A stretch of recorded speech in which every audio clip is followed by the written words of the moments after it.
Chí đang làm gì đó? Dắt cam. Rồi, tới Chí đi.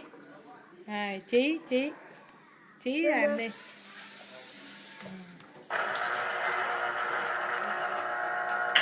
Làm mà sao mỏ chua quá vậy?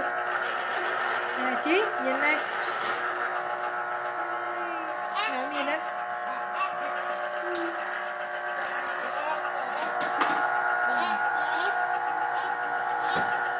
Chí, con đang làm gì vậy? Hả? Dắt cam. Cam. Gì đó? Chờ chút.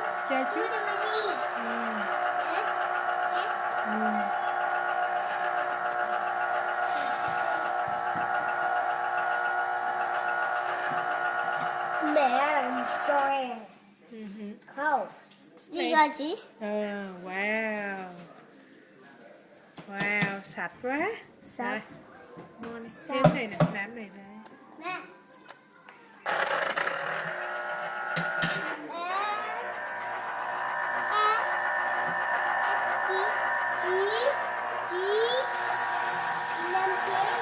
Chờ chút. Để anh làm đó. Để xuống. Xăng đáo lên đi. Đi xăng đáo lên. Rồi nha.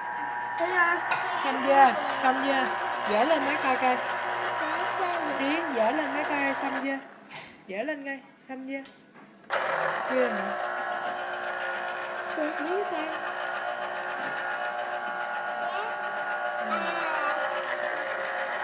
Rồi đi coi, buông đi. Rồi, tới Minh Chí nè.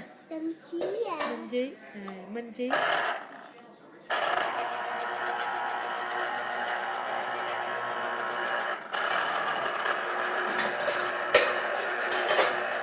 Cái bàn cao quá ha. Minh Chí, nhìn đây. Minh Chí. Cười. Trời ơi, đẹp quá. Nhất rồi xíu.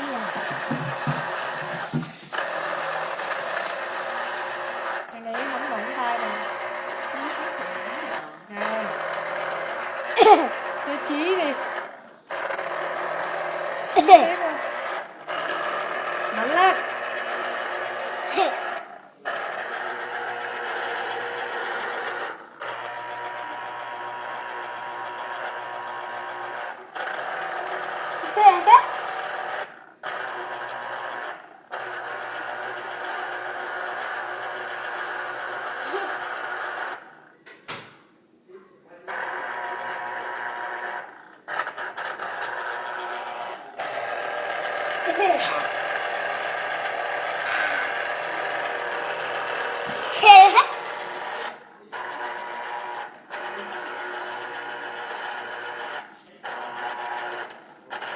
Rồi, tới Chí. Chí đi. Làm thêm đi. Môi. Wow. Rồi, tới Chí giúp em đi. Mạnh lên. Chờ chút. Minh Chí. Chờ chút.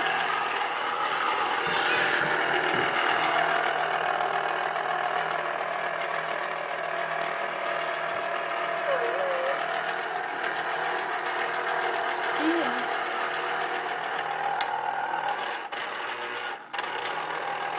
Mạnh tay nha.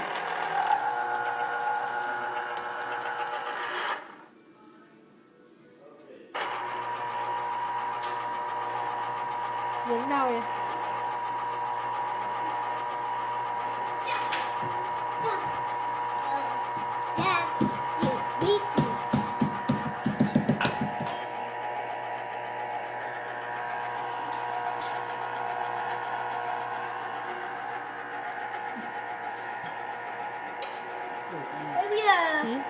Đồ đi. Quay ai vậy? Nó què đâu? Để coi chơi. Để nôi. Nè. Ủa, quay ngược mà đâu phải Để được nôi. hả? Gì con? Nó bữa. Hay quá. Rút cho con nha. chú sẽ chú sẽ Chú sẽ nè chú wow xong chưa? xong Mở ra coi còn miếng nè. Trời ơi sạch quá ha. Coi này coi Chí quay nè, sạch ghê không? Nè. nè Tới Minh Chí một cái đi, Minh Chí. Đây, Minh Chí xong rồi tới Chí. Chơi anh chơi chứ. chú Rồi kìa chứ.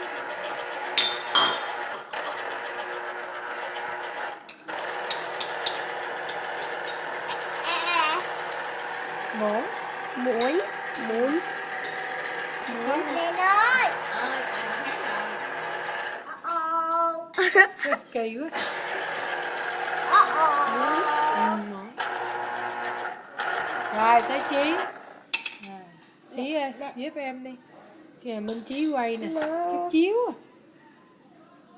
Rồi, Chí mạnh tay làm nè. Rồi, go.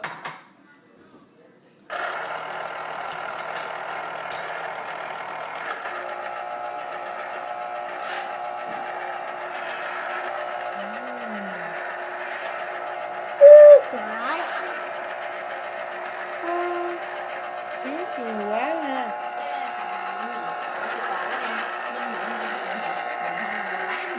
Mẹ nói gì? Bicycle nghĩ đó đó. Cái gì mình muốn xài mình bán người khác được thôi. Bicycle là cái gì? Cái gì mà nghỉ phép 2 tháng á. Sabbatical hả? Đâu có được, mình phải lấy, không lấy thì mất rồi.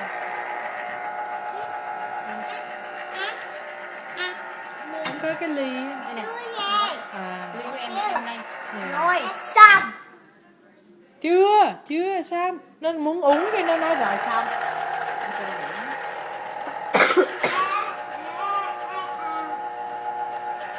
Gì cơ?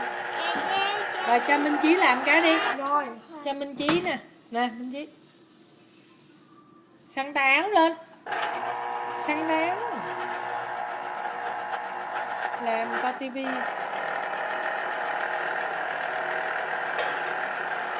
Được chưa? Xong rồi. Rồi ngưng đi. lẹ Ngưng. Rồi tới Chí.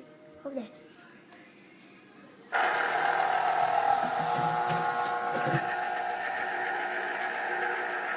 Ăn cơm mới uống phải không mẹ?